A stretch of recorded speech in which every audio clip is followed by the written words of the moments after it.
मित्रांनो, आपल्या ज्या पण तर कार्बोरेटर वाल्या गाड्या आहे BS3 BS4 याला कंपनीने कार्बोरेटर दिलेले आहे.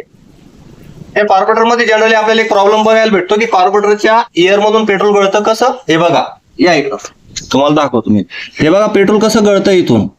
आता हा प्रॉब्लेम कशामुळे होतो? हा प्रॉब्लेम होतो एका गोष्टीमुळं. एक तर कार्बोरेटर मध्ये काहीतरी कचरा वगैरे अटकलेला आहे किंवा याची फ्रूट पिन गेलेली आहे. शक्यतो गाडीची फ्रूट पिनच जाते. कधी कधी कचरा अटकल्यावर सुद्धा या अशा गोष्टी होत्या. आपण कार्बोरेटर शक्यतो नेहमी नाही खोलायचं, कारण हा ऍव्हरेजच्या रिलेटेड पार्ट आहे. नेहमी कार्बोरेटर खोलायची गरज नाही आहे, पण ज्यावेळेस अशा काही गोष्टी होतील त्यावेळेस कार्बोरेटर खोलून क्लीन करून घेणे. प्रत्येक सर्व्हिसिंगला आपल्याला कार्बोरेटर खोलायची गरज पडत नाही, कारण त्याने पेट्रोल सेटिंग व्यवस्थित झाली तर ठीक आहे, नाही तर यानं गाडीचं ऍव्हरेज पण बिघडतं.